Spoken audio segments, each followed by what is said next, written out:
Hoje é o dia que nós celebramos a Páscoa e nós separamos então 3 momentos na história da humanidade, aonde a Páscoa foi um pano de fundo que marcou essas histórias.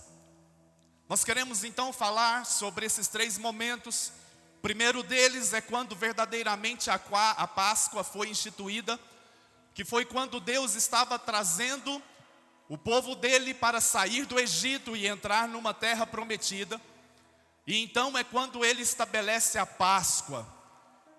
O povo havia permanecido no Egito durante muitos anos e ali eles se multiplicaram, mas eles também foram escravizados e viveram debaixo do jugo de uma escravidão durante muito tempo. E Deus então levanta um homem dizendo: tu serás o libertador desse povo.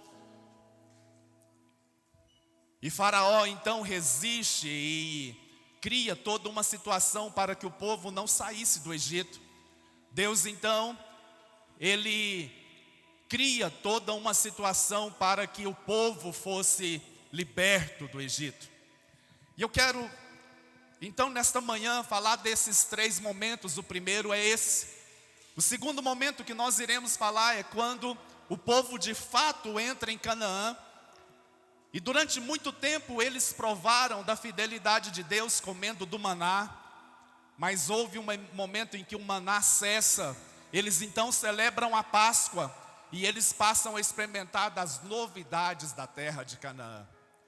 E há um terceiro momento na história que antecede a crucificação de Jesus, quando os discípulos ali então preparam a Páscoa e logo depois Jesus caminha para o Monte das Oliveiras. E naquele momento ali Jesus participa daquele momento de Páscoa com seus discípulos, mas ali ele vai transformar o foco da Páscoa para um contexto de vida que estaria sido entregue na cruz, e nós vamos ver isso no nosso terceiro ato aqui nesta manhã. Quero ler um texto com os irmãos que está em Êxodo capítulo 12, do verso 1 ao verso 14. Êxodo capítulo 12, do verso 1 ao verso 14, que é quando Deus estabelece a Páscoa, e é a primeira menção da Páscoa na Bíblia. O Senhor disse a Moisés e a Arão no Egito: este será o primeiro mês do ano para vocês. Digam a toda a comunidade de Israel que no 10º dia deste mês, todo homem deverá separar um cordeiro ou um cabrito para a sua família, um para cada casa. Se uma família for pequena demais para um animal inteiro, deve dividi-lo com seu vizinho mais próximo, que tenha um número adequado de pessoas em casa para compartilhar, e conforme o que cada um puder comer. O animal escolhido será macho de 1 ano sem defeito e pode ser cordeiro ou cabrito. Guardem-no até o 14º dia do mês, quando toda a comunidade de Israel irá sacrificá-lo ao pôr do sol. Então, pegue um pouco do sangue, passam nas laterais e nas vigas superiores das portas das casas nas quais vocês comerão o animal. Naquela mesma noite comerão a carne assada no fogo, com ervas amargas e pão sem fermento. Não comiam a carne crua nem cozida em água, mas assada no fogo, cabeça, pernas e vísceras. Não deixem sobrar nada até pela manhã. Caso isso aconteça, queimem o que restar. Vocês comerão da seguinte forma: cinto no lugar, sandália nos pés e cajado na mão. Comam apressadamente. Esta é a Páscoa do Senhor. Naquela mesma noite passarei pelo Egito e matarei todos os primogênitos, tanto dos homens como dos animais. E executarei juízo sobre todos os deuses do Egito. Eu sou o Senhor. O sangue será um sinal para indicar as casas em que vocês estiverem. Quando eu vir o sangue, passarei adiante, e a praga da destruição não os atingirá quando eu ferir o Egito. Este dia será um memorial que vocês e todas as suas gerações celebrarão como festa ao Senhor. Celebrem-no como estatuto perpétuo. Aqui a primeira menção da Páscoa. E Páscoa aqui no original significa passar, que significa verdadeiramente passagem, que era simbolizando o fato de que o anjo da morte passaria por aquelas casas onde o sangue estaria aspergido nos umbrais das portas. Então, quando o anjo visse aquele sangue ali nas portas, ele passaria por cima daquela família, daquela casa, e a morte não chegaria ali.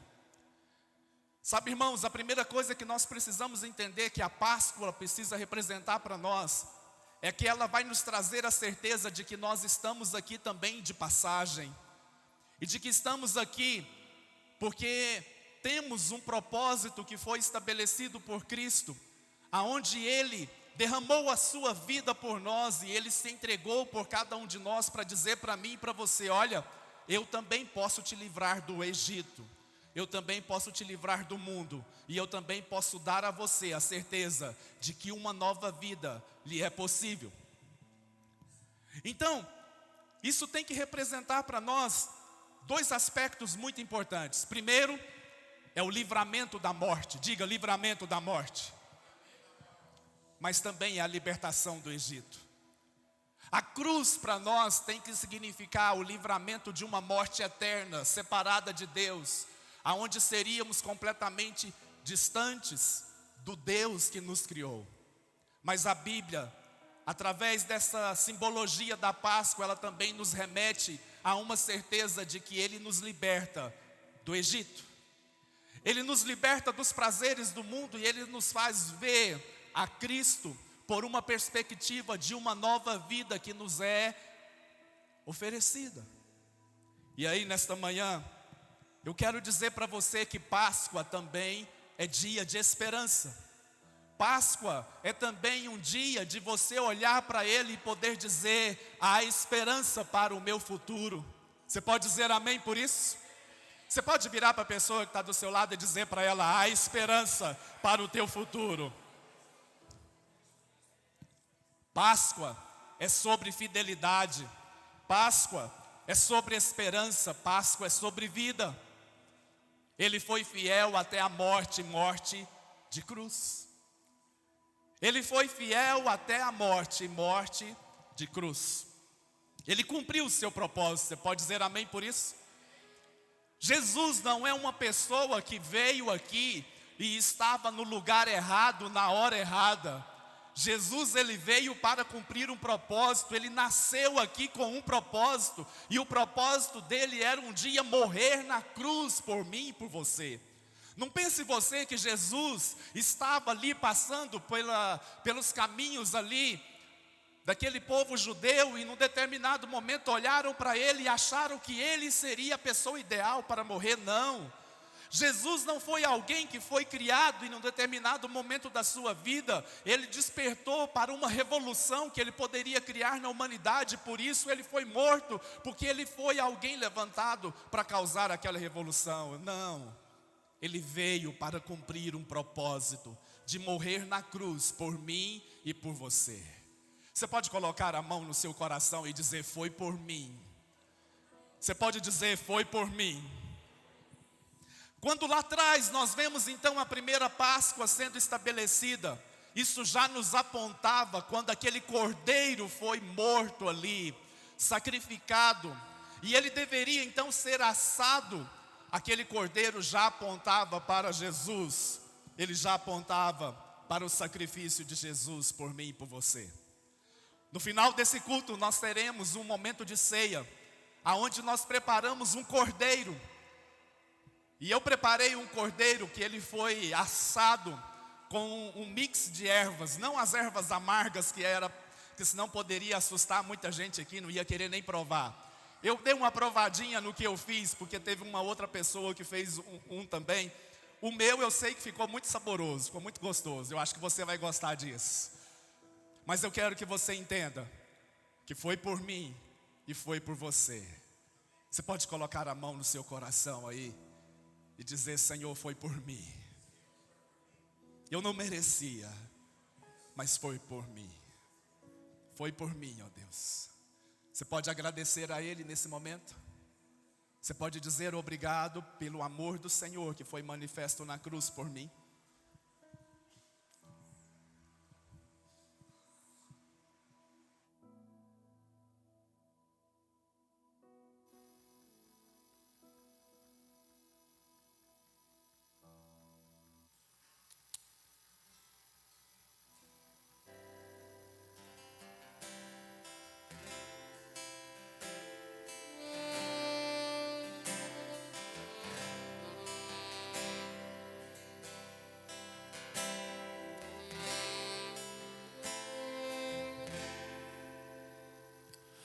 Ele é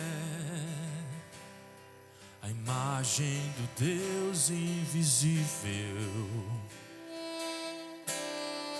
Ele é Senhor sobre a criação, pois nele foram criados todas as coisas, nos céus e na terra. Sejam tronos, soberania, poderes ou autoridades, Ele é antes de tudo e a todos sustenta pela palavra, pois foi do agrado de Deus que em tudo Ele tem a supremacia.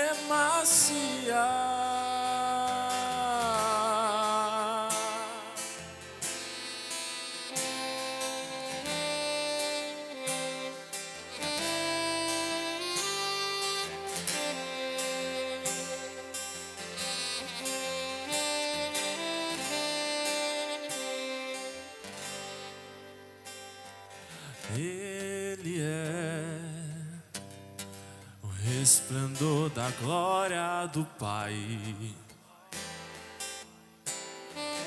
Ele é a exata expressão do seu ser, pois nele foram criadas todas as coisas, nos céus e na terra. Sejam tronos, soberania, poderes ou autoridades, Ele é antes de tudo e a todos sustenta pela palavra, pois foi do agrado de Deus que em tudo Ele tem a supremacia.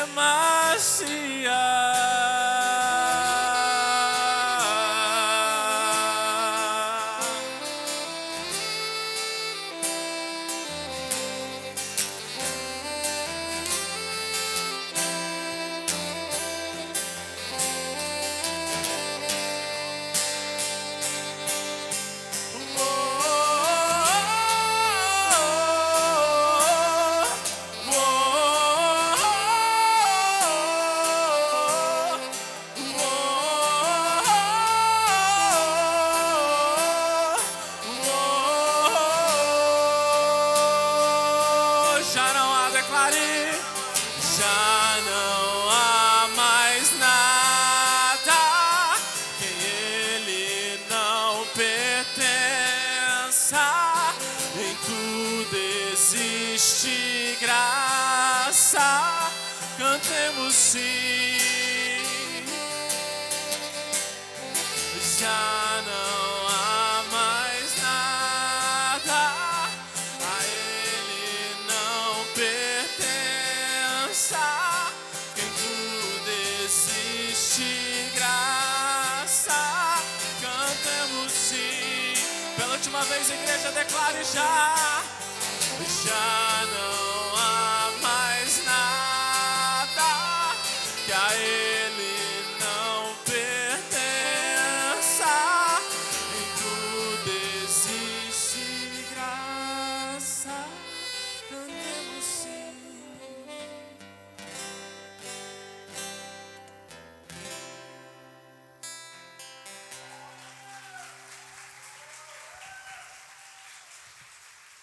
O segundo momento que a Páscoa foi celebrada é um momento que eu e você nós precisamos refletir muito e entender que isso acontece nas nossas vidas.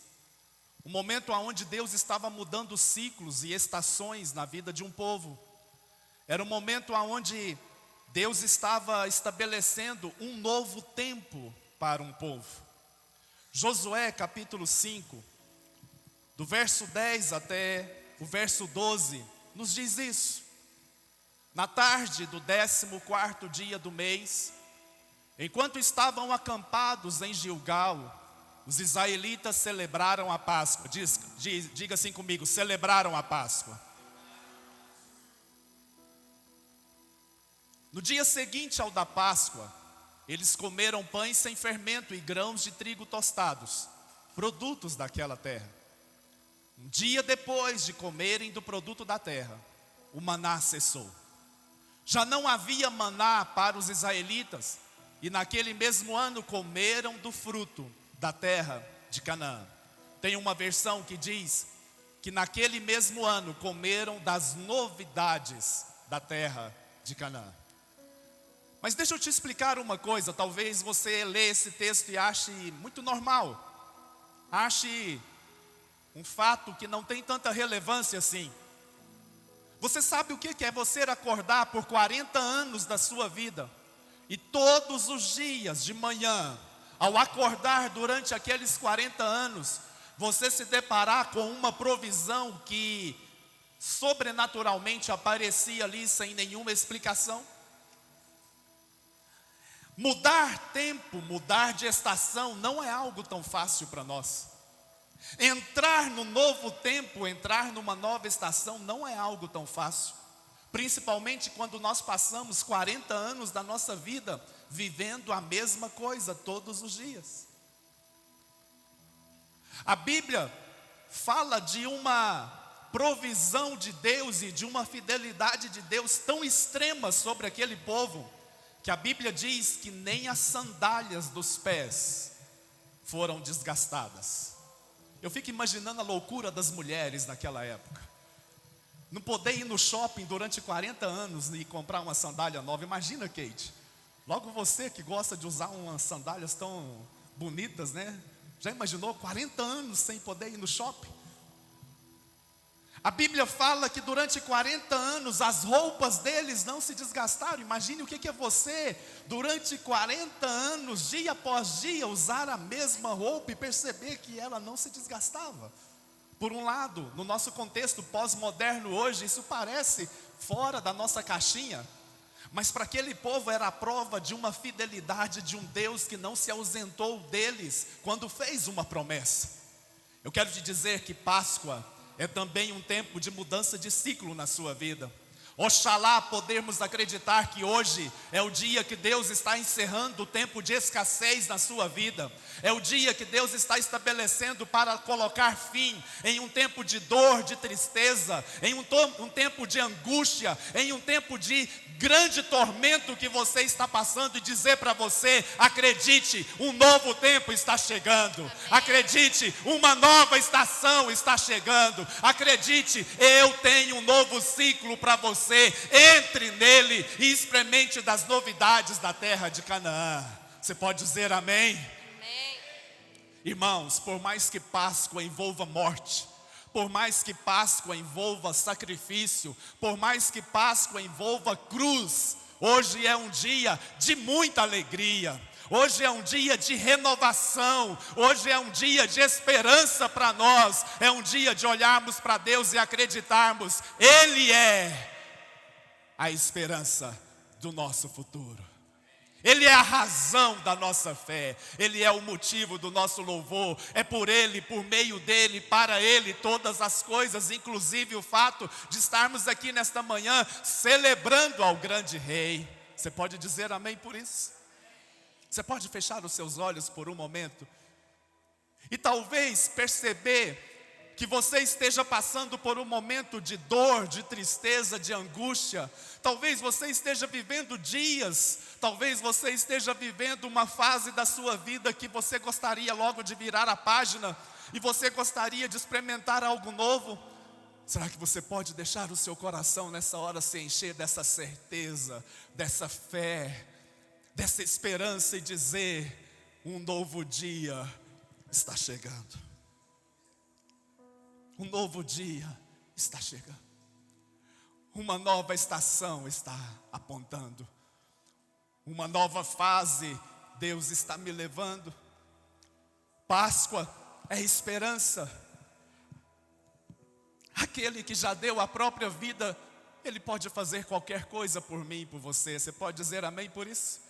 Romanos capítulo 8, verso 32, diz assim: aquele que não poupou o seu próprio filho, mas o entregou por todos nós, como não nos dará graciosamente com ele todas as coisas?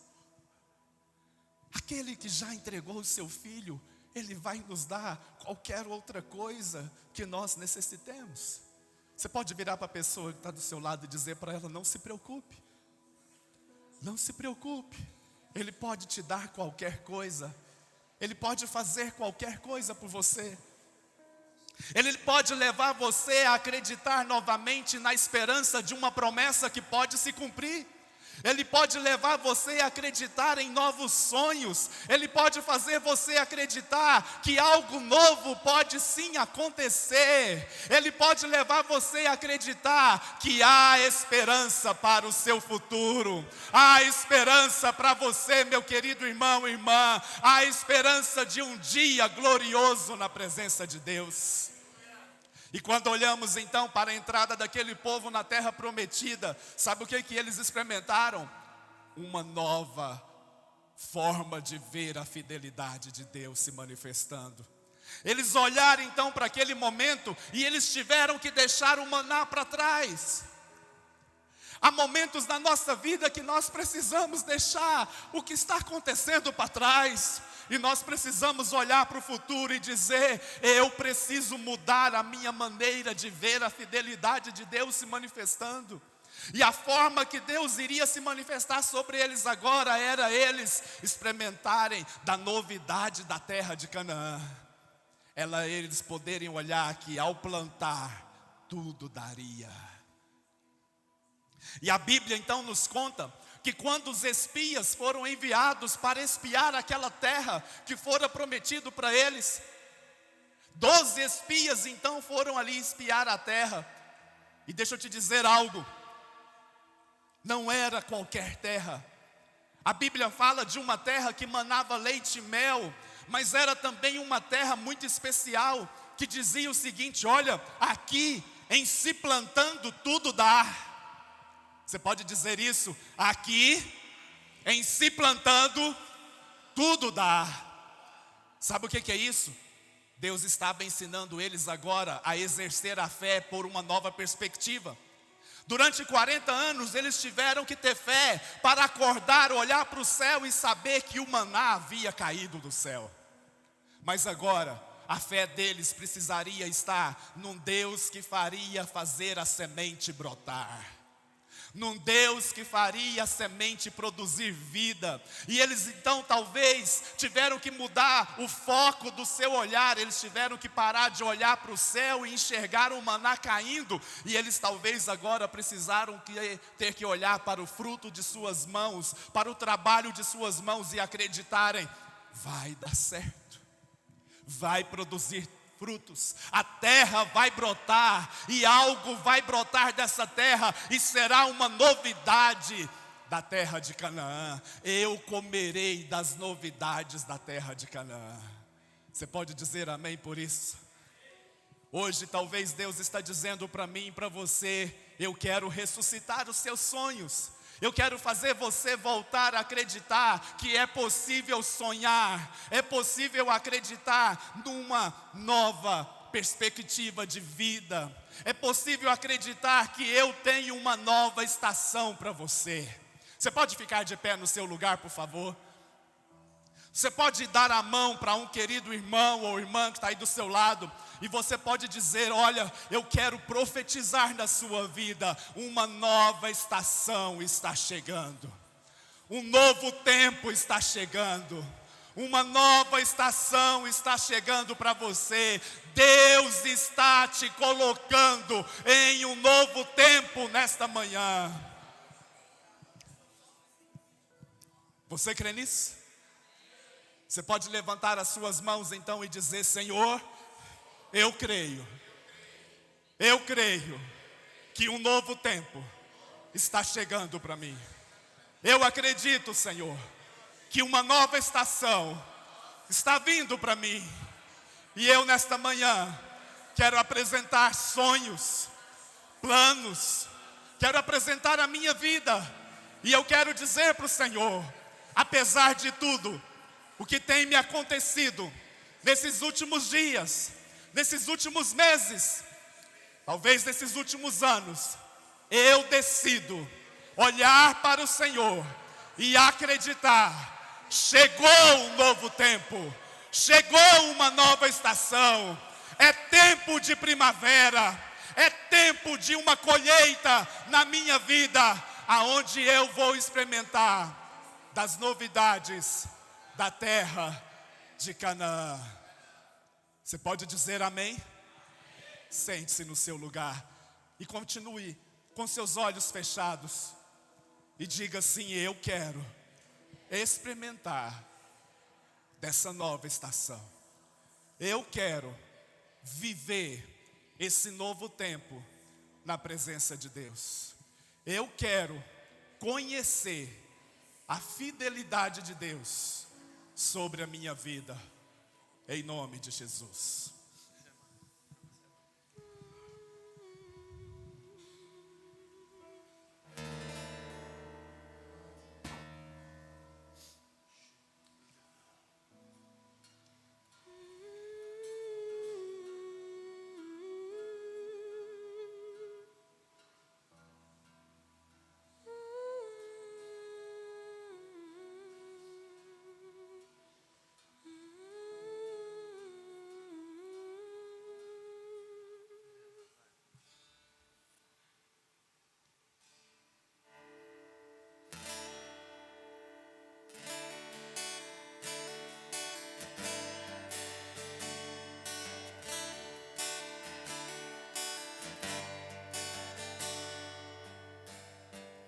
Ele não tinha qualquer beleza ou majestade para nos atrair. Nada havia em sua aparência para o desejarmos, mas rejeitado dentre os homens, ainda assim carregou nossas dores. O seu castigo nos traz paz e a esperança não se esvai. A oferta pela culpa Ele ofereceu para satisfazer o Criador. Ele morreu para que a sua luz em nós pudesse brilhar. O Filho do amor se entregou em nosso lugar.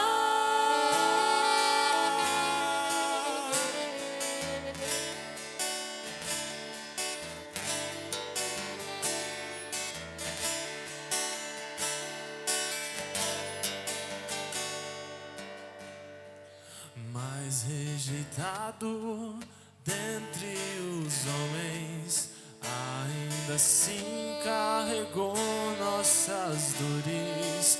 E o seu castigo nos traz paz e a esperança não se esvai. A oferta pela culpa Ele ofereceu para satisfazer o Criador. Ele morreu para que a sua luz em nós pudesse brilhar. O Filho do amor se entregou em nosso lugar. És o Cordeiro que pelos nossos pecados foi esmagado, sem dizer uma só palavra. Se entregou aos cravos, derramou Sua vida até a morte, provando a ira amarga sua doce graça e nos fazer viver.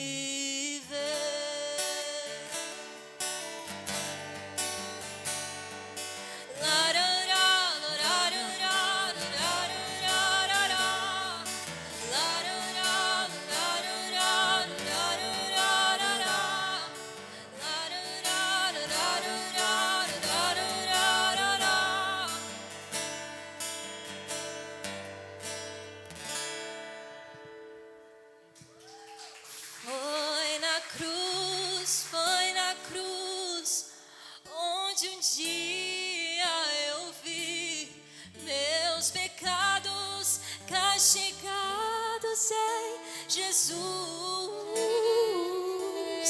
Foi ali, pela fé, que os meus olhos abri, e agora me alegro em sua luz. Foi na cruz, onde um dia eu vi meus pecados castigados em Jesus. Foi ali, pela fé, que os meus olhos abri, e agora me alegro em sua luz.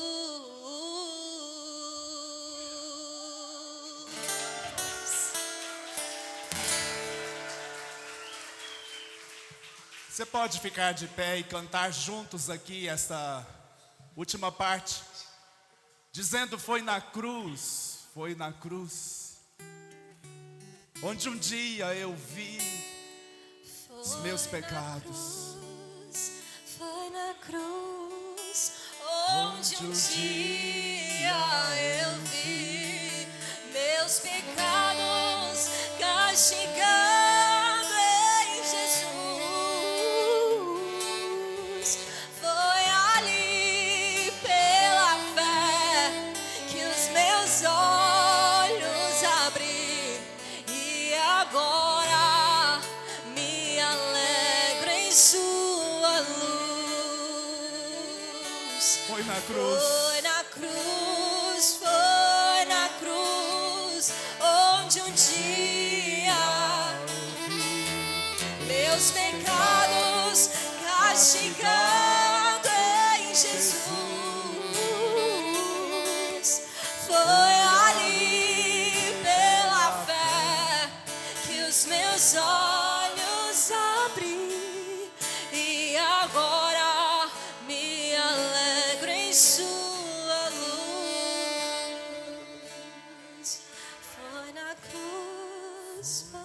cruz, onde um dia eu vi meus pecados castigados em Jesus. foi ali, Senhor. Foi ali, pela fé, que os meus olhos abri, e agora me alegro. Você pode agradecer a Ele?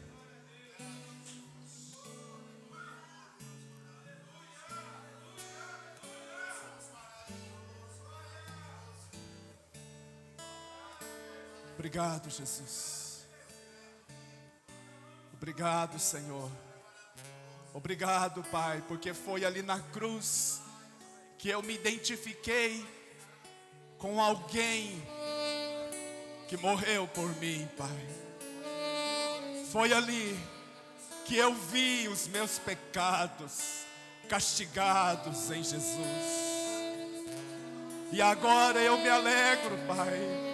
Eu me alegro, Senhor, porque eu sei que o preço foi pago. Eu sei que o preço foi pago. Eu sei que o preço foi pago, Pai. O preço foi pago. O preço foi pago. Foi na cruz, onde um dia eu vi meus pecados castigados em Jesus. Foi ali pela fé que os meus olhos abri, e agora me alegro em sua luz. Erga suas mãos e cante bem alto. Foi na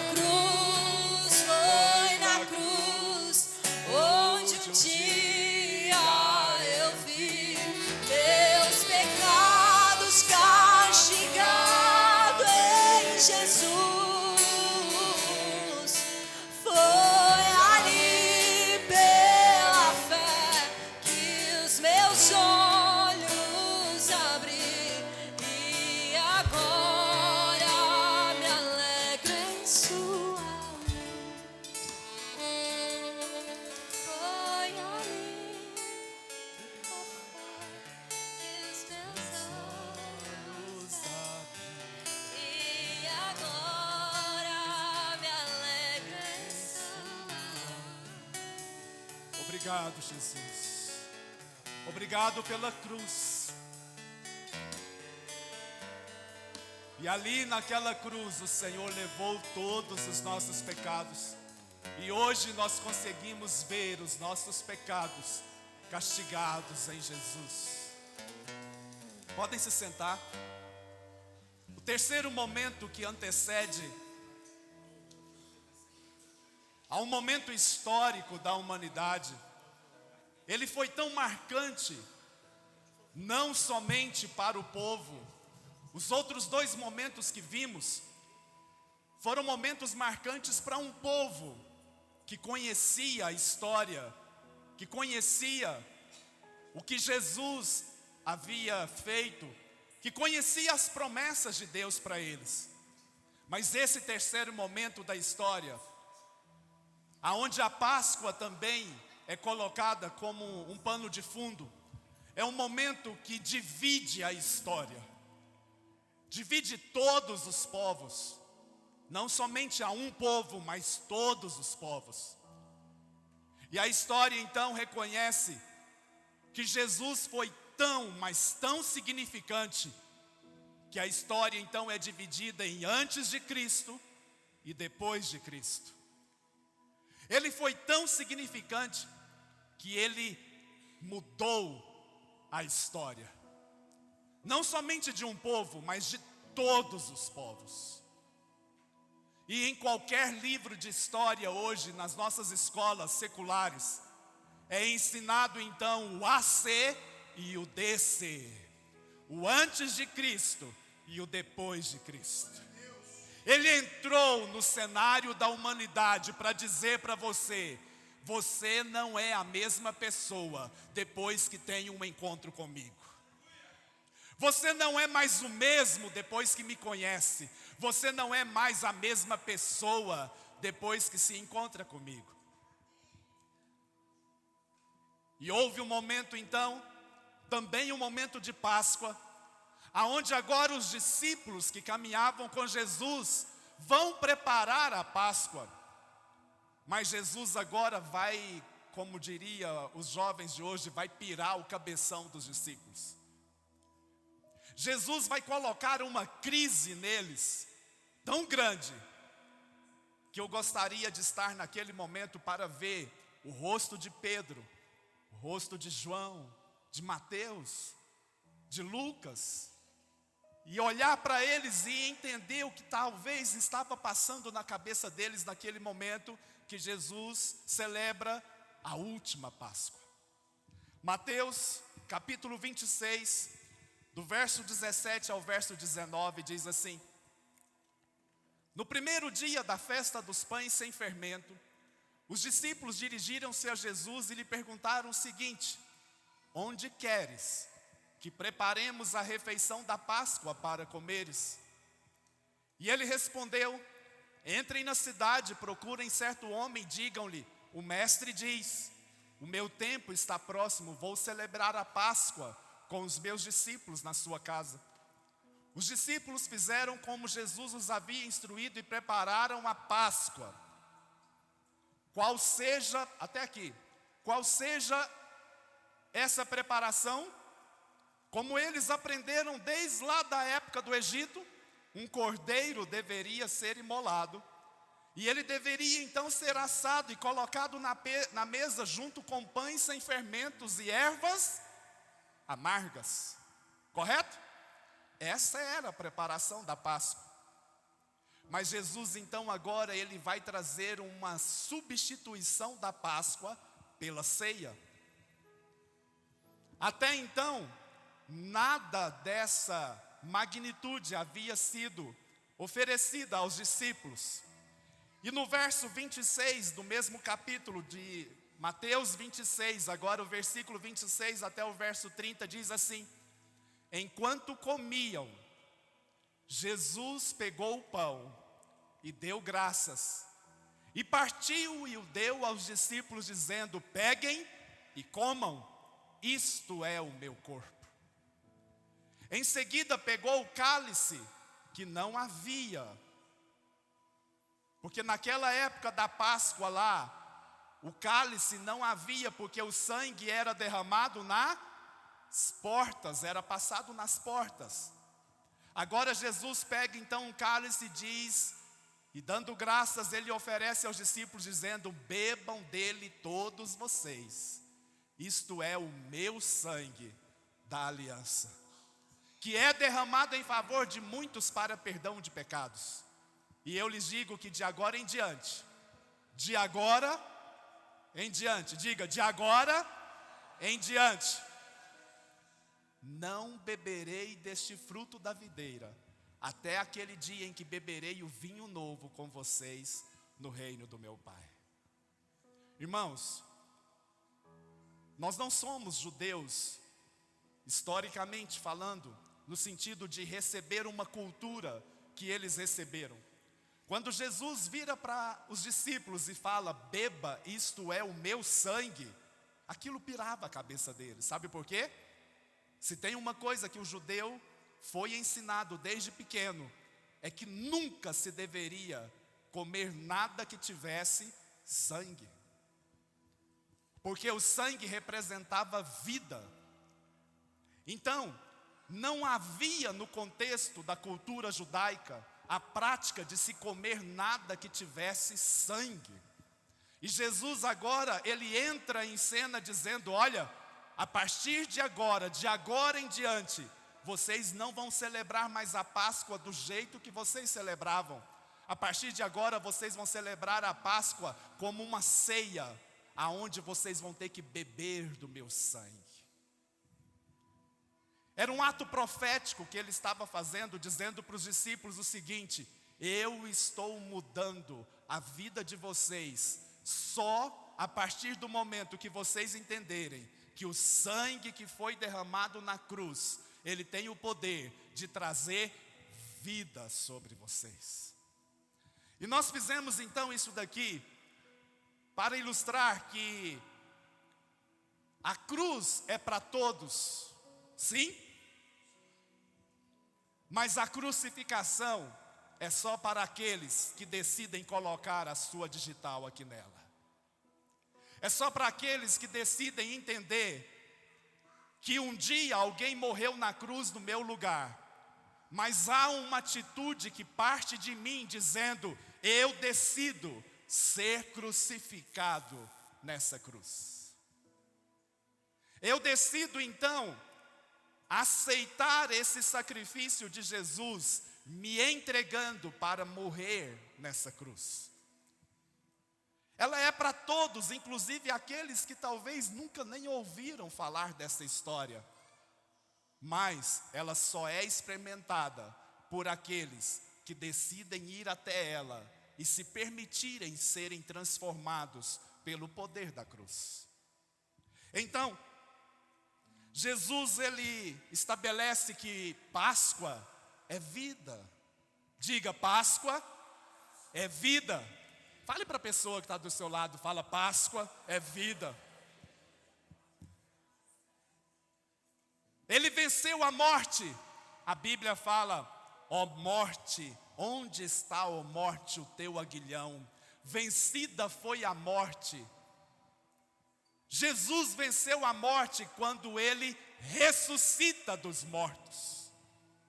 É isso que nos diferencia de qualquer outra religião que queiram nos aproximar dela. Se você for no túmulo de qualquer outro líder religioso que passou pela história, e eu não estou desmerecendo aqui a sua importância, eu não estou aqui desmerecendo o seu valor na perspectiva de trazer um padrão, de trazer um olhar de vida diferente. Todos eles morreram e permaneceram mortos, mas Jesus ressuscitou. E se você for lá no túmulo dele hoje, você vai ver que o túmulo dele está vazio. João, capítulo 11, verso 25, diz algo muito interessante. Jesus lhe disse: eu sou a ressurreição e a vida. Aquele que crê em mim, ainda que morra, viverá. Sabe por quê? A cruz nos leva a uma vida pós-natural e nos transcende para uma vida eterna. A cruz nos diz o seguinte: olha, você pode até morrer no âmbito natural, mas você pode viver para sempre ao lado do seu Criador. Então, quando eu olho para essa cruz dizendo o seguinte: foi por mim, eu preciso entender mais do que me perdoar os pecados, mais do que me salvar talvez do inferno, essa cruz também me leva a viver uma eternidade novamente na presença de Deus. Essa cruz então me leva a acreditar que é possível se conectar a Ele novamente. Essa cruz então me faz entender que o preço do resgate foi pago. O preço do resgate foi pago. E o diabo, ele vai tentar levar você a acreditar que você não vale nada. Ele vai tentar fazer você acreditar que você não tem valor nenhum. Quantas pessoas passam a vida sofrendo com essa impressão que carregam, talvez por marcas do passado, talvez por situações que te feriram, que te machucaram. Pessoas que passam a vida nesta terra acreditando que não valem nada. E ao olharmos para a cruz, muitas vezes pensamos que a morte de Cristo foi uma morte por alguém que realmente não valia nada. Não. O preço que te foi pago na cruz foi o preço mais alto que foi cobrado. Jesus, ele não negociou para baixar o valor que você valia. Jesus não ficou ali barganhando, tentando diminuir o preço e dizer: faz mais barato, por favor. Ei, faz mais barato. Baixa aí um pouquinho esse preço, afinal de contas, eu estou morrendo por todo mundo. Não, o preço que foi exigido foi o preço que foi pago. O preço que colocaram em você foi o preço que ele decidiu pagar. Foi aonde ele diz: eu pago tudo isso que ele vale. Eu pago tudo que ele vale. Ele vale uma morte de cruz. Eu me entrego então por ele. Então, pelo amor de Deus, nunca mais deixa o diabo ou qualquer outra pessoa inculcar em você um sentimento de desvalorização, um sentimento de que você não vale nada. Não, meu querido irmão e irmã, você vale tudo aquilo que um dia alguém poderia pagar. Você vale todo o preço que alguém um dia foi capaz de pagar. Eu arremato, não é com o primeiro lance, é com o último lance. Você valeu o último lance. Você valeu o preço mais alto. E ninguém mais no salão da eternidade seria capaz de dar um valor mais alto. Sabe por quê? Porque o valor mais alto já havia sido dado. Ele morreu por mim e por você. Por mim e por você. Então Páscoa é um convite para um novo tempo. Páscoa é um convite para mim e para você, dizendo: é possível viver uma nova vida. E eu quero fazer aqui um exercício que eu gosto muito de fazer ele. Eu já fiz ele algumas vezes aqui na igreja. E agora é o momento de você se aproximar um pouquinho daquilo que foi feito por você. Você pode ficar de pé, por favor, no seu lugar?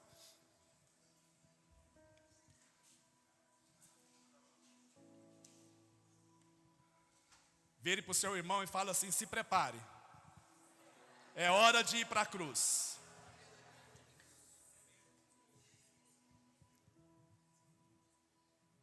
Eu quero convidar você a se imaginar no dia em que Deus está dizendo: hoje é o dia de você morrer por causa dos seus atos de pecado. Um dia isso já foi feito, definitivamente. Diga graças a Deus. Você não precisa mais fazer o que Cristo fez. Mas eu quero te convidar nesta manhã a sentir um pouco daquilo que Ele sentiu no meu e no seu lugar. Estão preparados? Você pode erguer as suas mãos, por favor?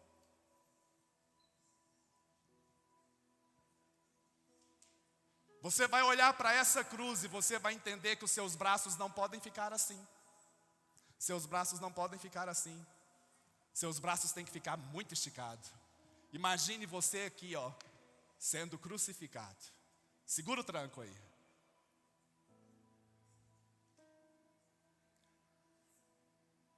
Vai chegar um momento em que os seus braços vão tentar cair. Mas você precisa entender que existe um prego que não vai permitir ele se dobrar. Você pode fechar os seus olhos, por favor? Era eu.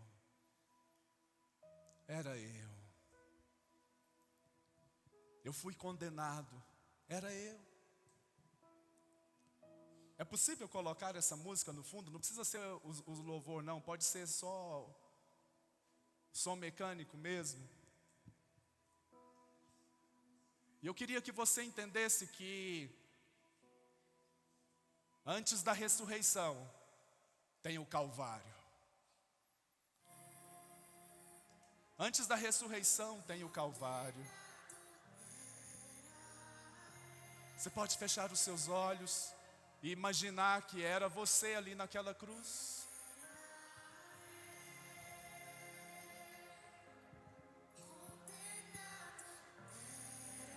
Você foi sentenciado à morte, morte de cruz. Será que você pode ficar com seus braços esticados, pelo menos por um momento? É o momento da sua crucificação. É o momento da sua condenação. É o momento onde Ele está dizendo: você foi condenado.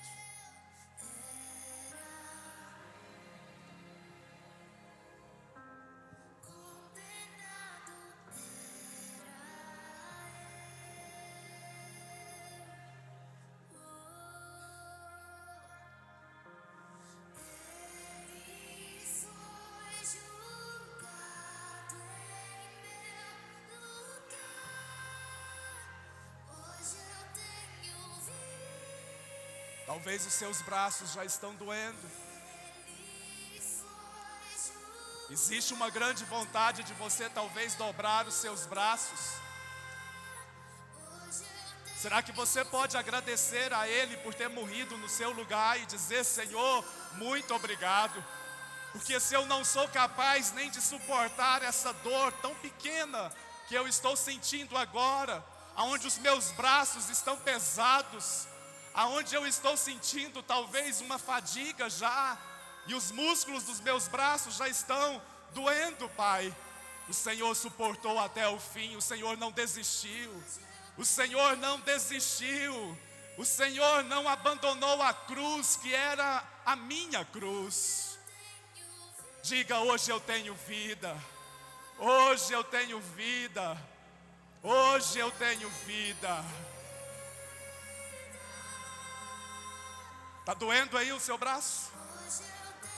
Mas será que você pode ficar por mais um tempinho apenas e dizer: Senhor, nunca me deixe esquecer desse momento. Nunca me deixe esquecer dessa dor que eu estou sentindo. Nunca me deixe de esquecer dessa sensação que eu estou sentindo. Será que pode descer lágrimas dos seus olhos agora? Será que você poderia se emocionar?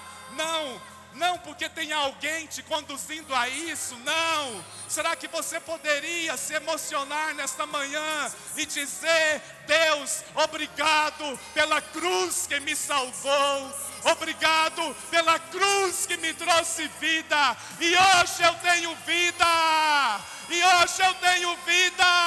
Era eu, Senhor. Você pode dar esse brado. Você pode dar esse brado aí. Era eu. Abaixa o seu braço. O meu está doendo. Nunca se esqueça dessa dor. Nunca esqueça dessa sensação. Nunca deixe que os seus olhos sequem. Nunca deixe faltar lágrimas nos seus olhos quando você olhar para essa cruz. Hoje eu tenho vida, porque Ele traz ressurreição. Hoje é dia de ressurreição. Hoje é dia aonde eu posso receber vida e vida em abundância. João capítulo 10 fala: eu vim para que tenham vida e vida em abundância. Você pode abraçar essa pessoa que está do seu lado e dizer: eu vivo porque Ele morreu. Porque Ele morreu, eu posso ter vida e vida em abundância. Em nome de Jesus, podem se sentar.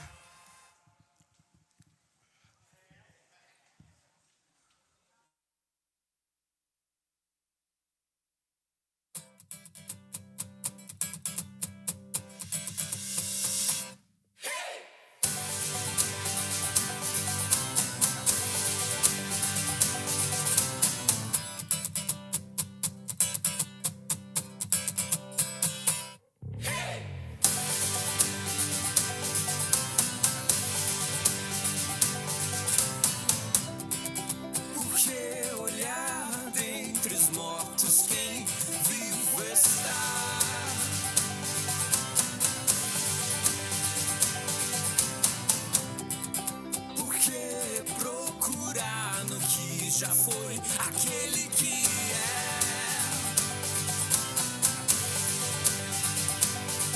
não há mais razão pra chorar. A morte não o segurou. A eternidade agora toca aqui. Luz sobre a escuridão, o Redentor ressuscitou.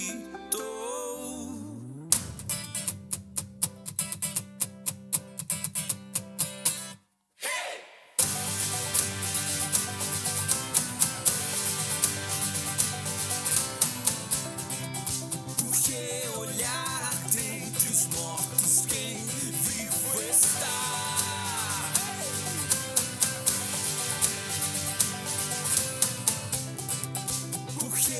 Procurar no que já foi aquele que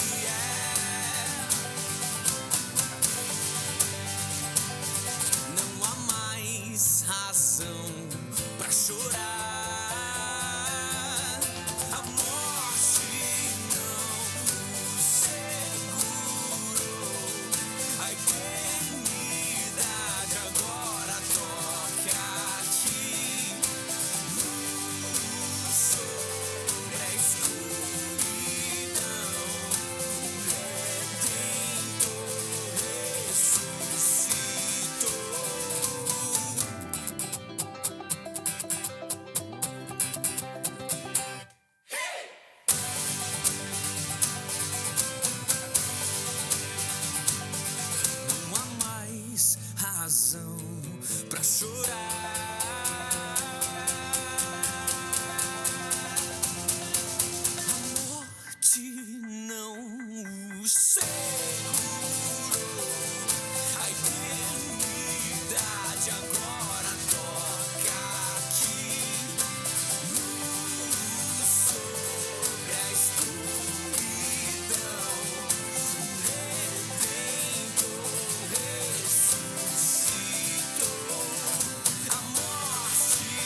Aleluia! Quantos podem dizer comigo assim, ó, a cruz está vazia? Fala aí, a cruz está vazia. Não o trono. O trono está lá com o nosso Senhor, amém? Isso é motivo de você levantar sua mão e dar um glória a Deus aí agora. Glória a Deus! Aleluia! Estamos felizes nesse dia, esse é o momento das ofertas e do dízimo, amém? E eu só vejo um motivo para que Deus possa nos abençoar com recursos financeiros, para que nós possamos ser voz para quem não tem voz, para que nós possamos ser provisão para quem não tem provisão. Mas eu queria te lembrar uma coisa: o dinheiro talvez seja o maior concorrente de Deus para com a sua vida. Sabia disso? Quando a gente fala de ofertas, a gente lembra dinheiro, a gente fala de dízimo, a gente lembra de dinheiro, não é verdade? Eu queria te dizer que Deus só chama uma coisa de Senhor: as riquezas. Projeta aí Mateus 6:24. Mateus 6:24 diz assim, ó. O irmão, o midianita ali vai, os irmãos da mídia, vai colocar lá Mateus 6:24. Eu vou me adiantar aqui, ó. Ninguém pode servir a dois senhores, porque ou há de aborrecer-se de um e amar o outro, ou se devotará a um e desprezará o outro. Não podeis servir a Deus e às riquezas. Amém? Já pensou sobre esta palavra? Pois é, irmãos, como nós servimos a Deus, nós estamos aqui para trazer a 10ª parte do dízimo, a 10ª parte do que Deus tem nos provido. E isso é um ato, é uma ordenança para aqueles aliançados com Deus, amém? E nós vamos fazer isso aqui hoje. Mas tem as ofertas. Eu queria te lembrar, são vários tipos de ofertas. Nós temos muitos tipos de ofertas. Eu quero te lembrar 3 aqui. A primeira oferta é a oferta de semeadura. A oferta de semeadura é aquela em que eu planto e eu vou colher. Eu vou colher, amém? O dízimo, eu planto para colher? Não, eu planto porque eu já colhi. Alguém pode dizimar se não recebeu? Amém? Então, a oferta de semeadura é uma oferta em que eu planto para colher, amém? E essa colheita, ela vem. Nós já aprendemos isso na palavra de Deus, que essa colheita, ela acontece realmente.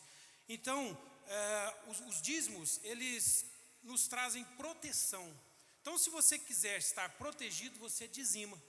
E se você quiser colher, você oferte. Mas eu quero as duas coisas, eu quero estar protegido e colher. Então, oferte e dizime, amém? Essa é a oferta da semeadura. Mas também tem um outro tipo de oferta, a oferta missionária.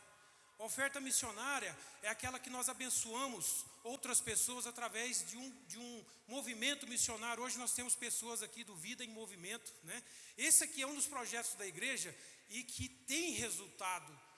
As ofertas que nós trazemos aqui são aplicadas também nesse projeto, amém? E nós temos aqui pessoas que foram transformadas através desse projeto. E nós temos um outro tipo de oferta, a esmola. Por favor, irmão, já colocou aí. A esmola no Brasil, nós temos um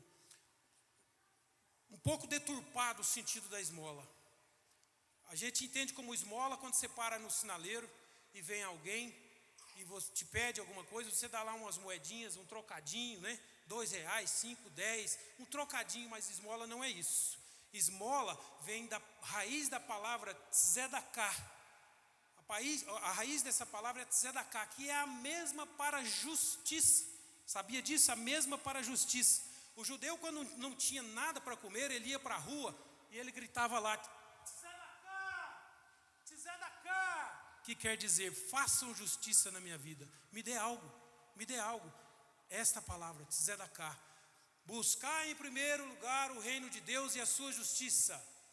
É isso, irmãos, buscar em primeiro lugar o reino de Deus, mas também fazer justiça na vida de irmãos. Cada vez que nós ofertamos aqui, isso é utilizado em terra fértil, amém? E também, quando você está no trânsito, que você vem alguém te pedir, você fala assim: não, esse aí não vou dar não, esse aí vai usar drogas. Não, esse aí também não vou usar não, esse aí eu não vou dar não, esse aí vai usar bebidas, né? Quantas vezes nós falamos isso, irmãos?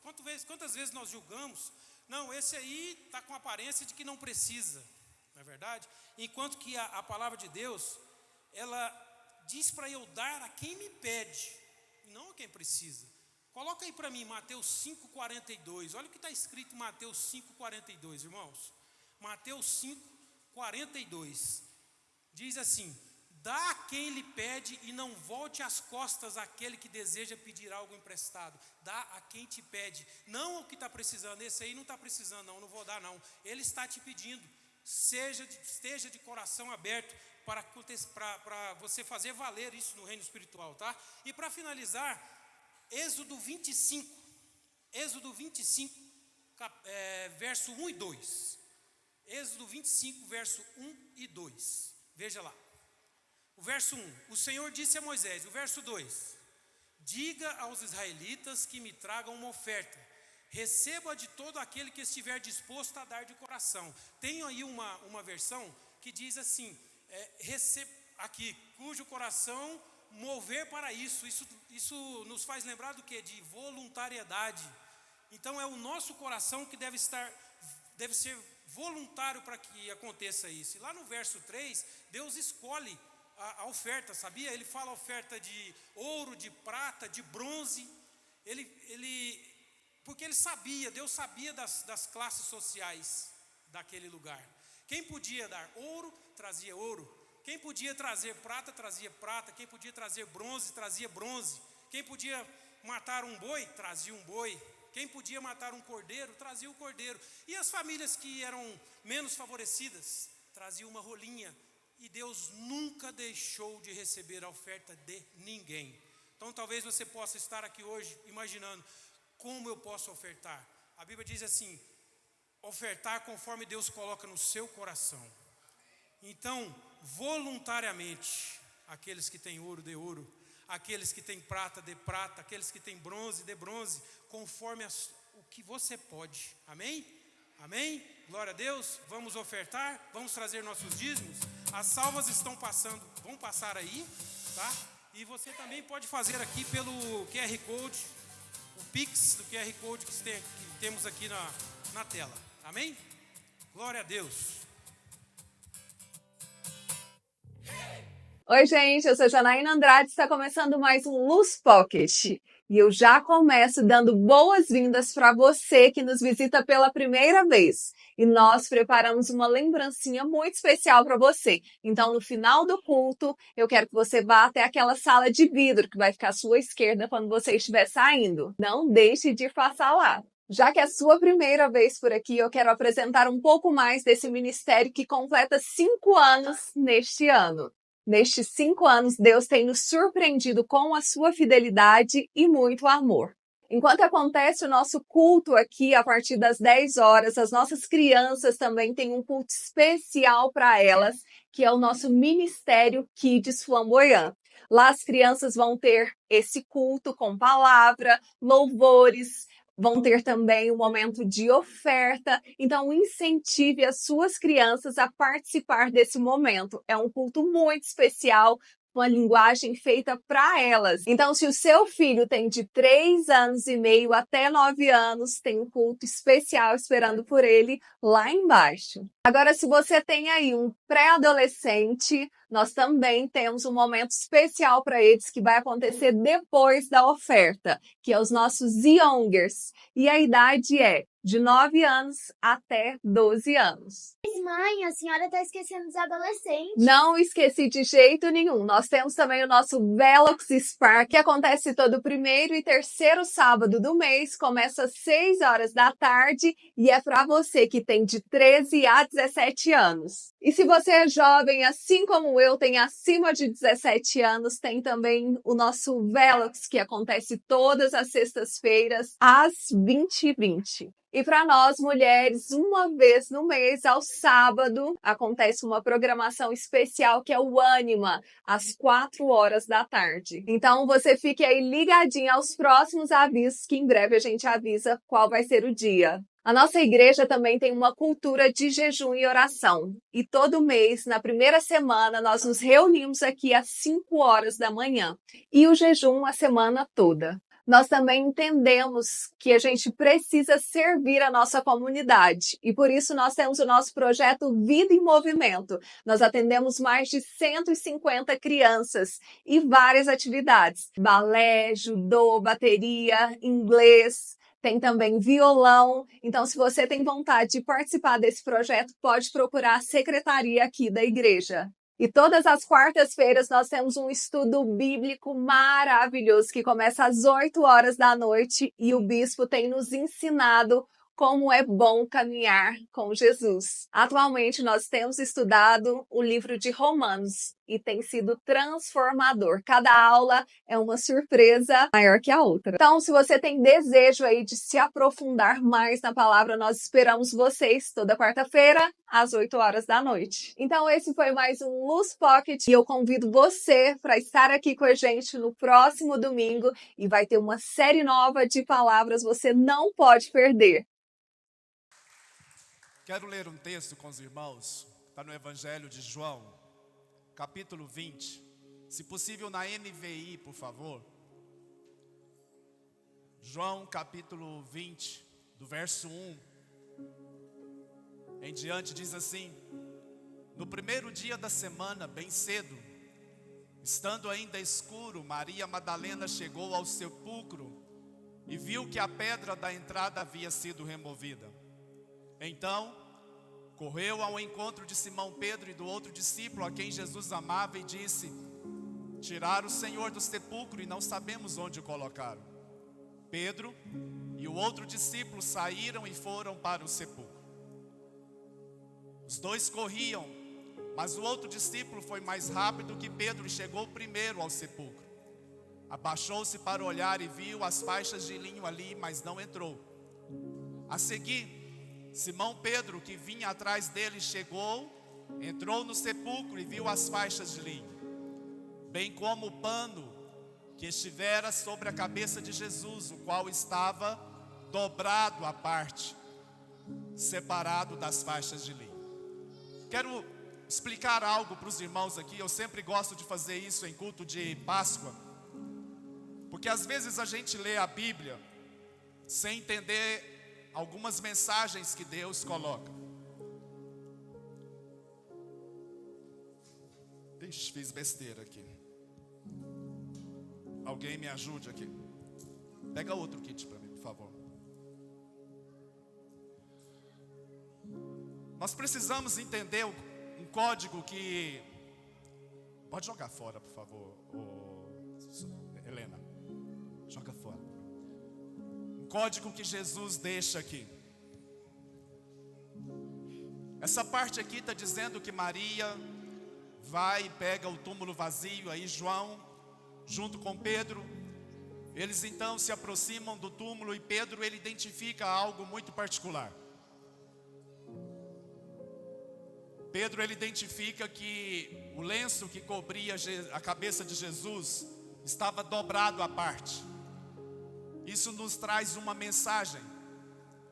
Naquela época, era muito comum nas casas dos judeus, normalmente se tinha um servo que ele ficava mais ou menos à parte aqui, próximo da porta. Ele ficava observando o Senhor se alimentando.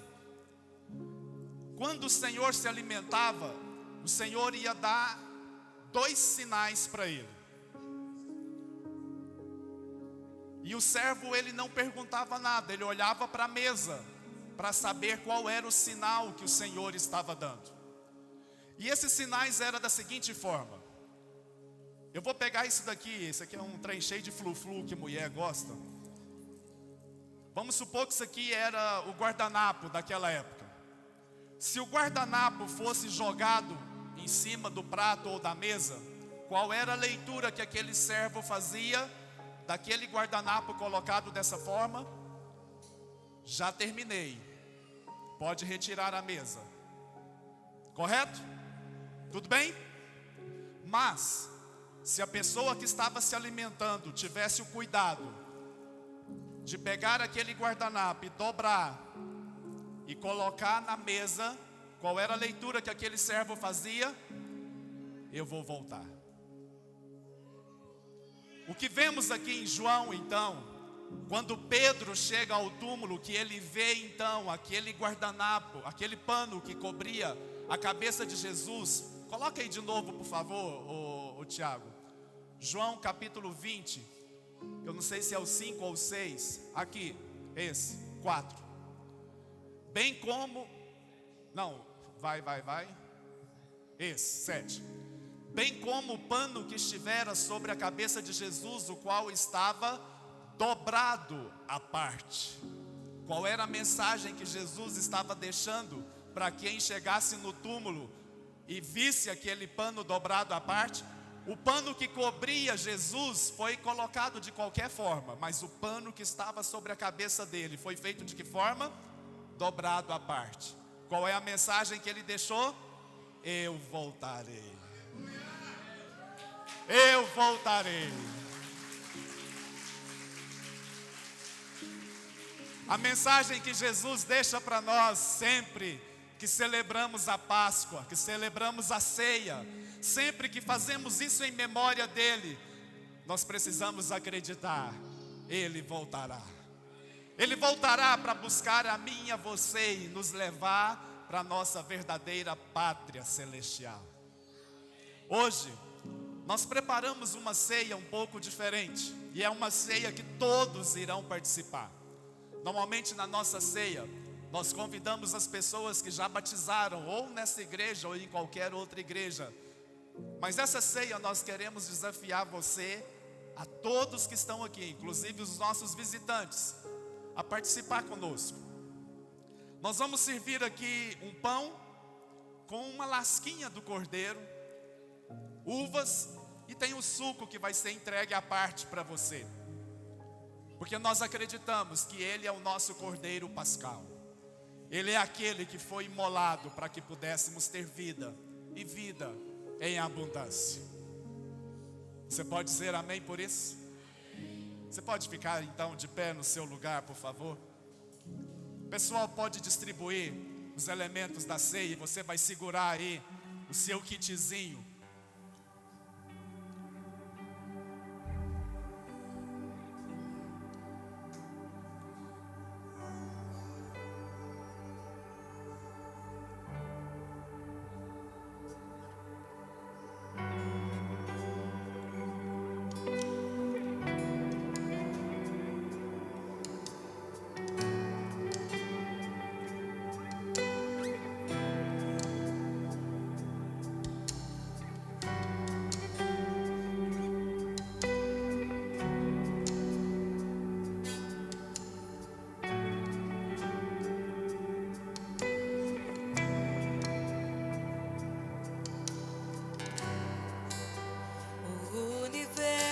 Chora, o sol se apagou, ali estava morto o Salvador. Seu corpo lá na cruz cessou seu respirar, o peso do pecado ele levou.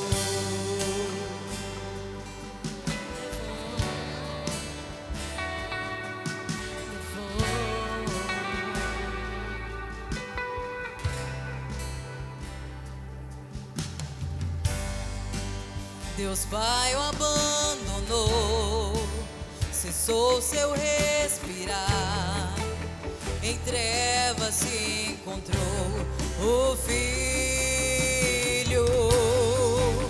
A guerra começou, a morte enfrentou, todo o poder das trevas vencido foi.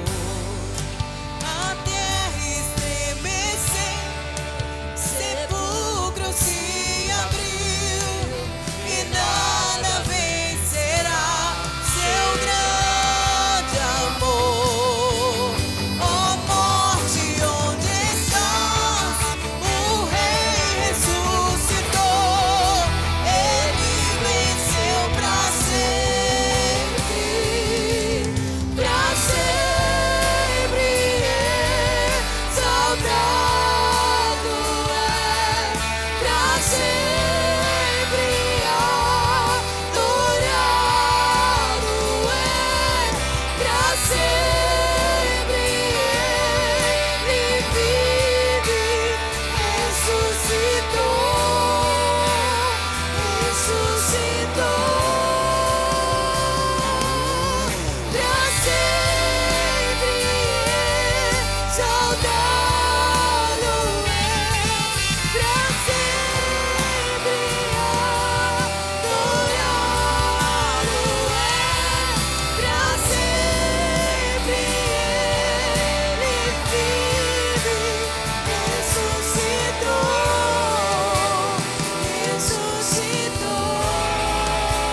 Você pode erguer aí os seus elementos. Senhor, nós consagramos esses elementos aqui, ó Pai. Esse pão, esse cordeiro e essa uva aqui. E pedimos que o Senhor agora os santifique e que eles passem a ser símbolos da Páscoa e da ceia que o Senhor estabeleceu para que lembrássemos como memorial do sacrifício de Jesus na cruz. E ao comermos desses elementos aqui, hoje, nós possamos celebrar a ressurreição de Jesus, celebrar a vida de Jesus e dizer: Ele vive para sempre e sempre.